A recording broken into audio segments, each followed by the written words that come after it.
నామమును కీర్తించడం, భగవన్ నామాన్ని స్మరించడమే ఈ కలియుగంలో ప్రధానమైన ధర్మం. ఎట్లయితే ఉప్పు ఉంటుంది, ఉప్పుకో ధర్మం ఉంది. ఏంటి ఉప్పు యొక్క ధర్మం ఏంటి? ఉప్పగా ఉండడు. చక్కెర ధర్మం ఏంటి? తీపిగా ఉండడు.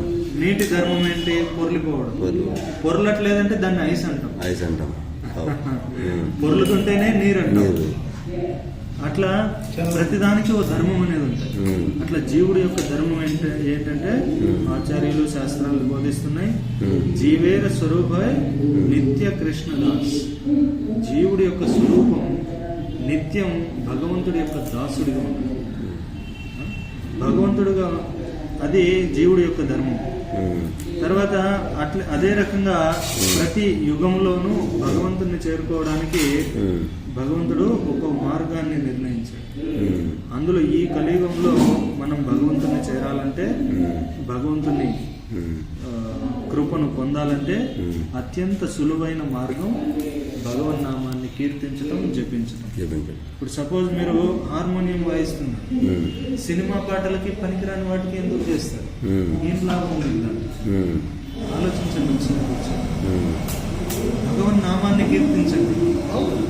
అదే మీరు ఆ రాగాన్ని భగవంతుడి నామాన్ని కీర్తించడానికి వినియోగించినట్లయితే మీరు భగవంతుడి కృప కలుగుతారు. అదే సినిమా పాటలు లేదంటే బయట జనాల ఎంజాయ్మెంట్ కోసం మనం ఇది చేసామనుకోండి, ఇద్దరికీ లాభం లేదు. ఆ రకంగా మనం ఏం చేయాలి?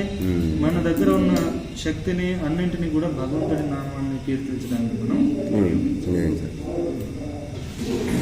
అది ఇంకా ఉపనిషత్తుల్లో వెళ్తే అక్కడ కూడా చెప్తున్నారు. ఏమని? హరిర్నామ హరిర్నామ హరిర్నామైవ కేవలం కలవు నాస్తే గతిరన్యదా. హరినామం హరినామం హరినామం ఒక్కటే ఈ కలియుగంలో అన్ని కల్మషాల నుంచి మనం బయటపడి ముక్తులై భగవంతుని చేరుకోవాలంటే ఒక్కటే మార్గం. అదేంటి? హరిర్నామ హరిర్నామ హరిర్నామైవ కేవలం కలవు నాస్తేవ్య గతిరన్యదా. అన్యదా, ఇంకా వేరే గతి లేదు. ఉన్నది ఒకటే మార్గం. ఇంకా శాస్త్రాలు చెప్తున్నాయి, కలియుగే నామరూపే కృష్ణ అవతార. భగవంతుడు ఏ రూపంలో ఉంటారు?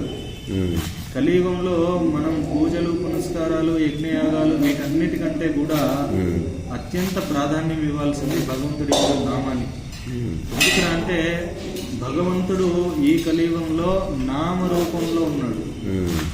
అందుకే ఎవరైతే నామాన్ని చక్కగా కీర్తిస్తారో, జపిస్తారో వాళ్ళు అత్యంత తొందరగా భగవంతుడి యొక్క కృపను పొందుతారు. రెండోది, ఈ కలియుగంలో మిగతా కార్యాల కంటే యజ్ఞయాగ